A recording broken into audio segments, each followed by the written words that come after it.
Hi, this is your Yo-Yo Sam. Come on, let's go. Let's bolt in.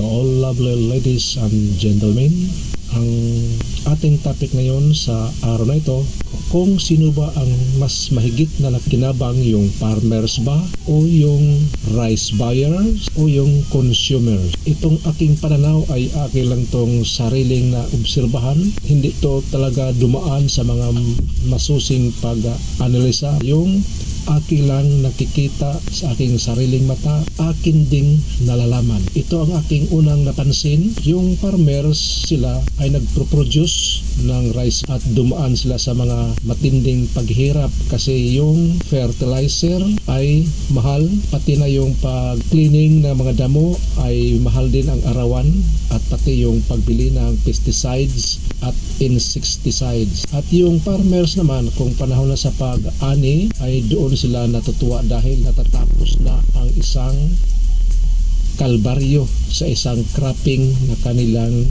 pinagtiisan, pinagtiyagaan upang magkaroon ng magandang yield. Kasi kung hindi naman talaga nila alagaan, ay talagang walang magandang yield at lalo silang malulugi at mababaon sa utang. Kaya pilitin talaga nila na makabawi sila at makapagkaroon sila ng tubo upang hindi sila masyadong lugi. Yung ibang farmers ay nagkaroon lang sila ng break even sa kanilang yield dahil minsan huli na ang kanyang treatment doon sa kanyang palayan. Kaya malaki-laki na ang na-damage o na-damage doon sa kanyang rice field. At marami ang mga farmers na talagang hirap sa kanilang totoong buhay dahil yung iba wala silang sariling panggasto. Ika nga, hihiram pa sila sa mga private entities o private person na kanilang kilala upang makapaghiram ng pera. At dito naman sa pag-ani, doon na sila nasisiyahan. At dito naman yung pumapasok yung rice buyers o middlemen o yung negosyante.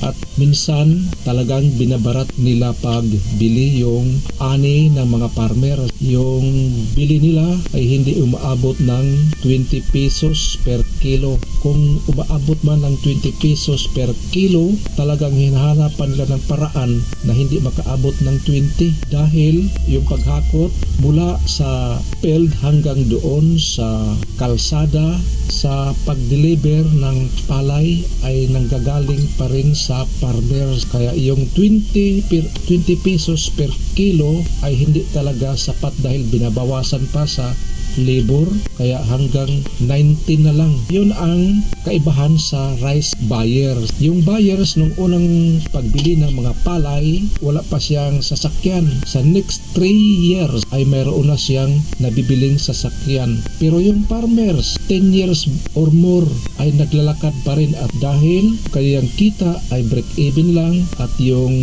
paggasto ay mahal, kaya doon lamang ang rice buyers kumpara doon sa rice farmers. Yung rice buyers pa naman ay mayroon silang organisasyon, buong rice buyers. Hindi silang pwedeng tumaas ng pagbili, pero pwede silang magbaba. Kung ang farmers, kung mayroon ding organisasyon na katulad na mga organisasyon sa mga rice buyers na hindi nila pwedeng ibenta yung palay sa ganyang halaga, ay mapilitan talaga yung rice buyers sa paghabol ng palay. Yung rice buyers ay yung palay na kanilang binili ay talagang tinatago nila yan. Talagang matalino, at ang kanilang iniisip ay paano sila magkaroon ng malaking ganansya. Dito naman tayo sa pangatlo, yung consumer. Yung consumer ay siya ang nagpapasan sa lahat. Yung farmers naman ay nagpasan din sa mga abono, sa pataba, at saka sa pesticides, at saka sa insecticides, lahat-lahat ng gawain doon sa palayan upang magkaroon lang talaga ng magandang bunga. Pero yung rice buyers ay siya ang mas angat doon sa kanilang tatlo. yung kawawa public consumer dahil mapilitan din siyang bumili ng mahal na bigas. Siya nga pala, maraming salamat sa mga taong nagsusubaybay sa aking content. Kahit papaano ay mayroon yung nanonood pero hindi pa talaga sapat. Ang promise ko lang, pag-igihan ko ang aking content. Hanggang dito na lang. Salamat. This is your Yoyo Sam. See you on my next vlog and God bless us all. Bye-bye.